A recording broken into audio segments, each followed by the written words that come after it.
Mic check. What's going on? Welcome back to another episode of Hip Hop Snapshots. I'm your host, Ross Martinez, and this is your new favorite podcast. What's good?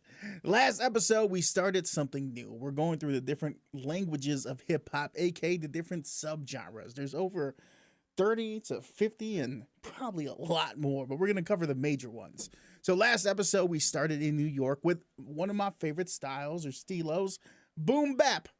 Sharp drums, tight space, and lyric clarity. So today it only makes sense that we head out west.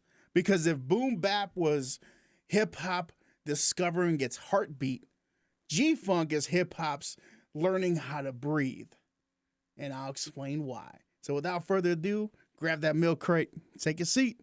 It's time to talk hip-hop history.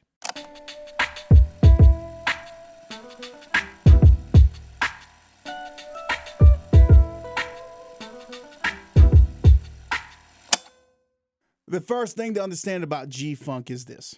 It didn't come from rebellion. It came from environment. LA didn't and still doesn't move like New York. Very different cultures, very different environments.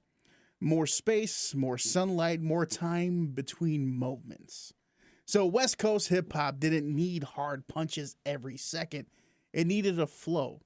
And that's where G-Funk comes in. G-Funk, short for gangster funk, if you didn't understand, is a melodic, synth-heavy style of hip-hop that emerged in the early 1990s out in LA. Sonically, it's defined by these core components. It's slow, deep grooves, rolling bass lines, high-pitched synthesizer leads, heavy snares, and deep roots in 1970s funk. This wasn't a loop-based jazz record, kind of like what we had with Bogo drums out in the East Coast. This was reanimated funk. Parliament Funkadelic, Zap, Ohio players, the past rewired for the streets in the moment. Here's a detail people skip too.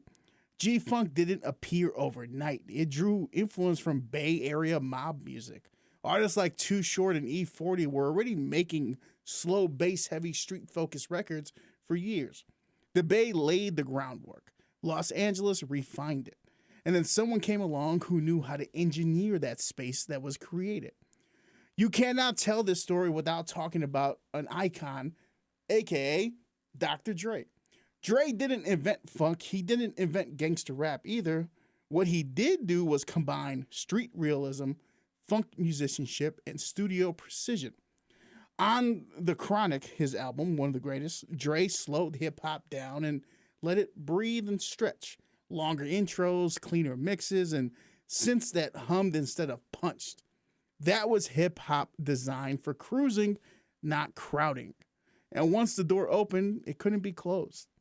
Here's the thing. The beats moved differently, and the voices did too.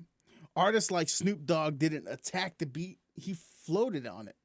That smooth, slightly slurred delivery, sometimes some hip-hop heads would call lazy, wasn't laziness at all. It was confidence. It was a different type of bravado that hip-hop wasn't accustomed to at the time. G-Funk gave artists permission to talk instead of shout, narrate instead of battle, and let charisma carry the verse. You also had key contributors like Warren G, Above the Law, Das Dillinger, and Of the Dog Pound, each adding texture to the sound of G-Funk. And let's keep it honest. When G-Funk took over nationally, a lot of East Coast heads were very skeptical. It was too slow, too melodic, too clean. But that critique misunderstood the function of what G-Funk was doing. Boom bap documented tension. G-Funk documented survival. This wasn't about aggression. It was about living with the consequences of the environment you're in and still finding room to breathe and air out. Once G-Funk hit the mainstream, though, it didn't just chart, it reframed the sound of hip-hop. West Coast artists dominated radio plays, videos, and albums. G-Funk influenced R&B, it influenced pop music, it shaped how hip-hop sounded to the world entering into the mid-90s. Hip-hop didn't lose any lyricism at all, it gained a different mood, and moods travel throughout different communities. Even when trends shifted, G-Funk never really ever disappeared. You still hear it in the DNA of today's music, modern West Coast rap, melodic street records, and artists who prioritize vibe and environment. Artists kind of like YG and Kendrick Lamar pulled directly from that lineage, not copying it, but continuing the conversation it started.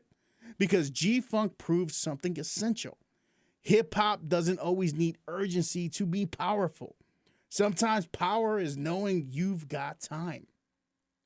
If Boom Bap taught hip hop how to speak, G Funk taught it how to move.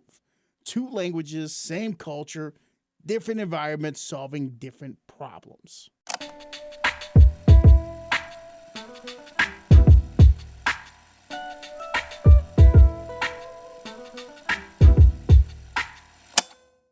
Mic check, mic check. That's another episode of Hip Hop Snapshots. I'm your host, Ross Martinez.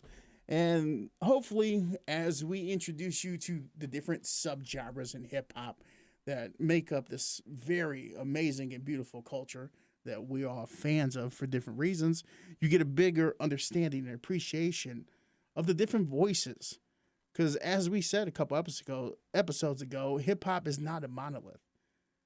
It looks different, sounds different, feels different. And as it traveled from the Bronx globally, it changed. And change is never bad.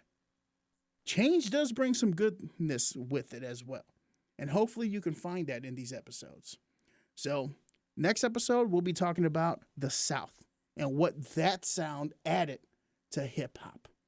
A different type of heat, a different type of rhythm, a different type of rules and procedures and messages.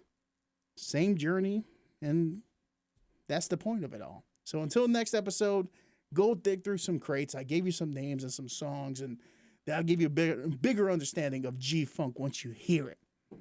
And as you dig through crates and listen and understand hip-hop as its different values, always be hip-hop.